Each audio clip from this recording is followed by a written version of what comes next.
Bueno, pues el día de hoy quiero mostrarles cómo sacar la enésima derivada de seno de x, pero antes de eso vamos primero a analizar la gráfica tanto de seno de x como de coseno de x. Seno de x, como se puede ver, es una onda con periodo de 2pi, es decir que la distancia desde este punto hasta este punto en el eje de las x eh, va a haber una distancia de 2pi. Y coseno, como se puede ver aquí, no se parece mucho a la gráfica del seno. Sin embargo, cuando añadimos la parte que corresponde, podemos ver que la gráfica del coseno es lo mismo que la gráfica del seno, solamente que trasladada una distancia de pi medios en el eje de las x. Entonces, el seno y el coseno son una misma función, solamente que trasladada.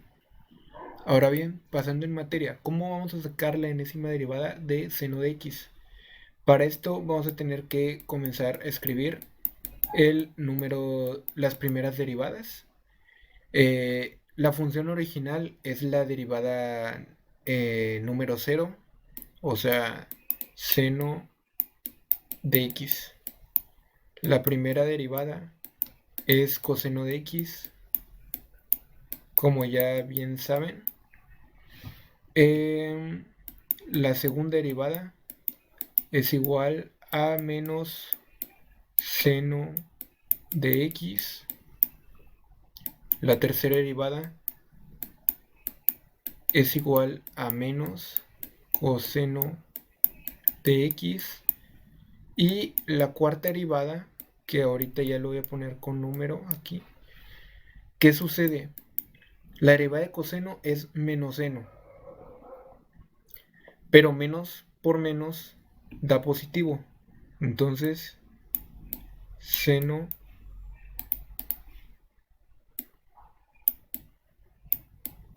de x. Perdón por la letra, pero escribir en computadora sí está un poquito complicado. Pero, ¿qué sucede aquí? Cada que derivas 4 veces la función original, que en este caso es seno, vamos a obtener otra vez esta función. Esto no pasa con todas las funciones, en realidad solo pasa con muy pocas, o sea, seno, coseno, e a la x y otras muy contadas. Pero entonces vamos a agarrar esto. Es las primeras tres derivadas además de la función original. Y vamos a dividir, perdón, el grado de la derivada entre este número, entre 4. Entonces 0 entre 4 y pues nos da 0, o sea que su residuo es igual a 0. 1 entre 4, su residuo es igual a 1. O sea, lo que sobra de la división. Eh, 2 entre 4, residuo es 2. 3 entre 4, residuo es 3. Y 4 entre 4 nos da 1 como resultado, pero su residuo es igual a 0. Entonces, ¿qué es lo que está pasando aquí? Observamos que cuando la división da residuo igual a 0, la función es seno de x. Si sacamos la quinta derivada de seno de x, nos va a dar coseno de x. Y 5 entre 4, el residuo, nos va a dar igual a 1. Pero la función que nos da cuando el residuo es igual a 1 es coseno de x. Entonces, así como el residuo va a ir repitiendo 0, 1, 2, 3, 0, 1, 2, 3, la función va a ir seno, coseno, menos coseno. Entonces, cada que haya un residuo igual a 0, va a haber un seno de x como derivada o en este caso función. Cada que haya un 1 de residuo va a haber un coseno y así sucesivamente con menos seno y menos coseno. Entonces, vamos a poner un ejemplo donde n es igual a 1083, por ejemplo. Entonces, ¿qué vamos a hacer? Lo que buscamos es que n lo dividimos entre 4 y buscamos el residuo que nos da. Este residuo va a ser clave para encontrar la enésima derivada, ya que si el residuo nos da 1, esta enésima derivada va a ser coseno de x, y así sucesivamente si nos da 0, 1, 2 o 3. Entonces dividimos 1083 entre 4. Aquí nos da 2, sobran 2, bajas el 8, son 7, sobran 0 y de residuo nos da 3. Este residuo. Y residuo igual a 3 corresponde a menos coseno de x. Es decir, la derivada número 1083 de seno de x es igual a menos coseno de x. Pero, ¿qué pasa si en vez de seno tuviéramos coseno? O sea que aquí comenzamos con la función original, coseno. La primera derivada sería menos seno, la segunda daría menos coseno y por último la tercera derivada de coseno sería seno, para que en la cuarta derivada volviera a ser coseno. Entonces, se puede realizar el mismo procedimiento que describí anteriormente. O sea, nada más que también van a cambiar los residuos. Residuo igual a 0, residuo igual a 1, residuo igual a 2 y residuo igual a 3. Esto de dividir el grado de la derivada entre 4, que es cuando se repite la función otra vez. Entonces, si queremos sacar esta derivada 1083 de coseno, vamos a hacer lo mismo. Dividimos 1083 entre 4 y nos da un residuo de 3.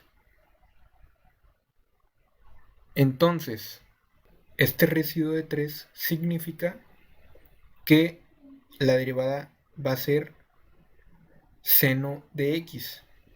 O sea que la derivada número 1083 de coseno de x es igual a seno de x. Si son observadores, se dieron cuenta que no acabé el resultado de la división porque solamente buscamos el residuo. Entonces, ya tenemos la derivada número 1083 de seno de x y la derivada 1083 de coseno de x, que es menos coseno de x y seno de x. Pero si vamos a los números de la derivada, menos coseno de x y seno de x están solamente separados por una unidad en el número de la derivada. Entonces, ¿qué quiere decir esto? Que si este y fuera 1, la primera derivada de seno de x es igual a coseno de x, como se puede ver aquí. Pero la derivada número 0 de coseno de x también es coseno de x. Entonces, esto quiere decir que la enésima derivada de coseno de x es igual a la derivada de n más 1 de seno de x. Entonces, si aquí tenemos la derivada 1083, que sería n más 1, entonces 1083 menos 1, 1082. Vamos a ver cuánto es la derivada número 1082 de coseno de x. Es igual 1082 entre 4. Haríamos lo mismo que anteriormente, 7, y quedaría un residuo de 2. Y con coseno, un residuo de 2 significa que la función es menos coseno.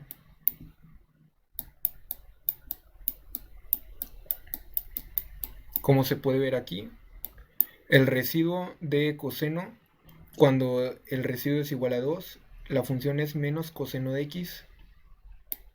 Y aquí está. Pero cuando derivas 1083 veces seno de x, te da menos coseno de x. Pero cuando derivas 1082 veces coseno de x, te da menos coseno de x. Esto quiere decir que la enésima derivada de coseno es igual a la enésima derivada más 1 de seno de x.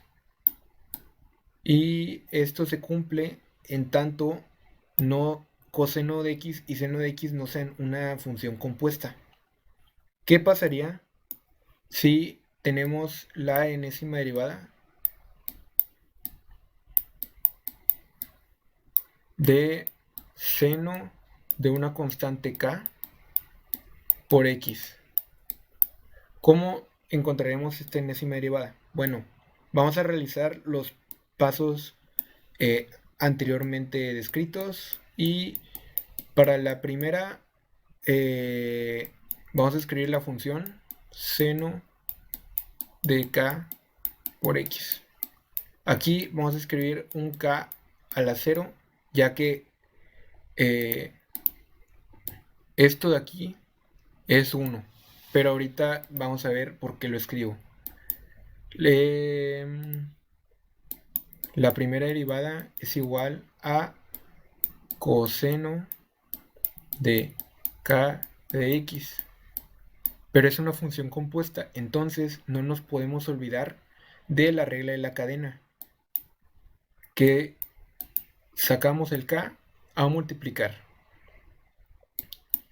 La segunda derivada es igual a menos seno de kx, y ya tenemos este k, pero sacamos otro k por la regla de la cadena a multiplicar y nos queda k al cuadrado.